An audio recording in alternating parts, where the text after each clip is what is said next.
Welcome aboard and thank you for tuning in to the Heavy Metal Truckers once again, where we give our thoughts and perspectives on all things heavy, even if you don't like it. We are most of your hosts.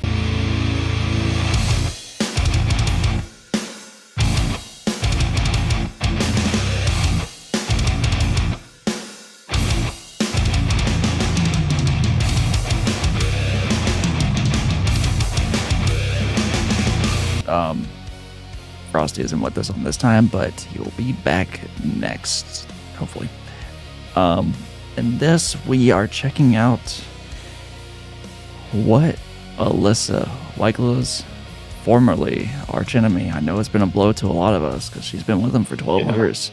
Well, it was sort of a surprise. A little bit of surprise, but we are all happy that she is continuing on with doing her own thing, and we're about to check out what exactly she's doing with this track called, it's in my notes, The Room Where She Died. Let's check it out. Yeah, she put this out like the day or two after they announced she left, so it was like, bam. Yeah, it was planned.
check something real quick.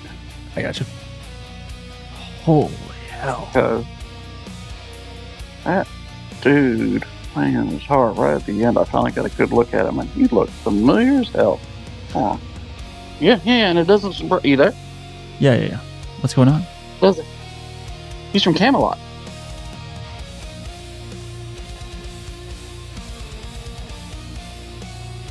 He wrote the music for the song. Hold on a second. For this song. But yeah, he's from Camelot. Hold on. But yeah, he's from Camelot. Okay. Which, before she joined. Mm-hmm. She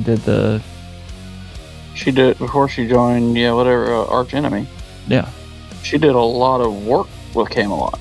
Mm-hmm. And so I was like, holy crap, that's the dude from Camelot. And I wanted to verify it. Yeah. It was funny, when I was at work one day, the other coworker I had who's a metalhead, he brought up, her leaving. I was like, how funny it would be if she went back and started doing work with Camelot again. Lo and behold, in a way, she kind of is. Yeah.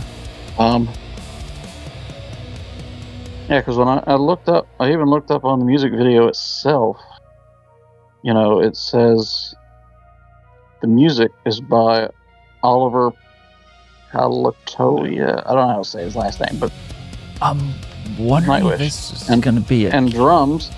Yeah. The drums is also correct. He is also that was also Camelot's drummer. I'm wondering if this is going to be a case similar to whenever Mark Morton did his own album, and the whole album was him doing guitar work with collaboration with like literally every other artist within the metal genre and rock genre. It'll be interesting to see, if like the next song, does she have other artists, or she continue using, well, at least two of the Camelot guys anyway. Yeah. Because I know she's always had a close connection with him, obviously. Yeah. But yeah, no, that was anyway. So off of that tangent, I just I saw him. I was like, wait a minute, I know him. You're good. So as for the song, like you said, holy crap.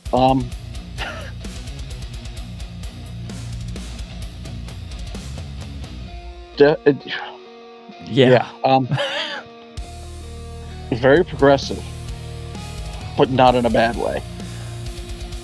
Not progressive as in the genre.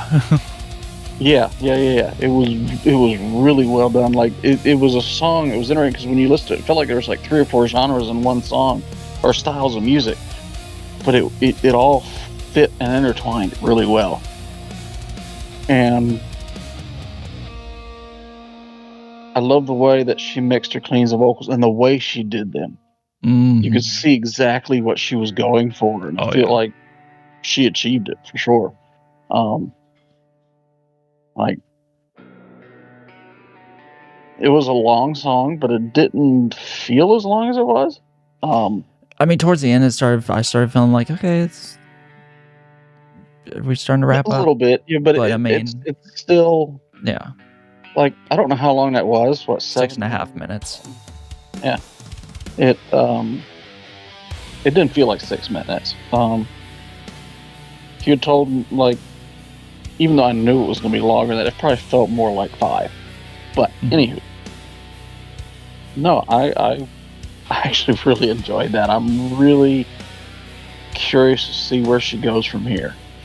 I am on the border of morbidly curious to see where she goes from here, because holy hell, that reminded me so much of like old school Opeth, and we're talking about like Orchid days, where they just like, it's like where you were noticing like progressive starting to come into a modern aspect, but almost be mixed with like the rock and metal side, because you had the combination of like lounge but jazzy kind of lounge, and then it would just blend into like a metal aspect, but it was just, it flip-flopped between the two, but yet the vocals just were top notch, and it just, God, it reminded me so much of Opeth, and I'm just thinking to myself the entire time, like, this is so amazing. And no, with this first one, she knocked it out of the park. I know it said the music was by Oliver, but I wonder. It says she wrote it and he did the music to it. Now, I don't know. I'd be curious to see how the whole song, like if she does the thing talking about how the whole song came out, I'd be really curious. Oh yeah. So, but no, yeah, no, I've absolutely thoroughly enjoyed that, and Well, I'm if really anyone intrigued to hear what comes next. if anyone was curious as to how much of a departure she would have done from Arch Enemy, well, Yeah, but I'm not surprised either, though. I'm really not. like, So because I would have figured if she was going to leave Arch Enemy, I would have figured she was going to go somewhere in a very different direction. it's just Because otherwise, why would you leave? yeah, it's just a question of Yeah. what direction and What exactly? Yeah. God, Yeah. sigh of relief. Alrighty, well,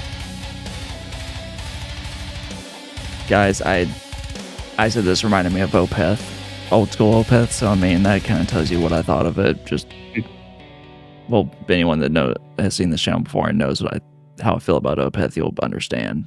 Like I did, there's not much more for me to say in that manner. But yeah, sorry, still kind of processing that. Anyways, guys, thank you for watching. If you have any opposition for whatever reason, find us in the comments. And until next time, whether musically, lyrically, or literally, keep rolling heavy.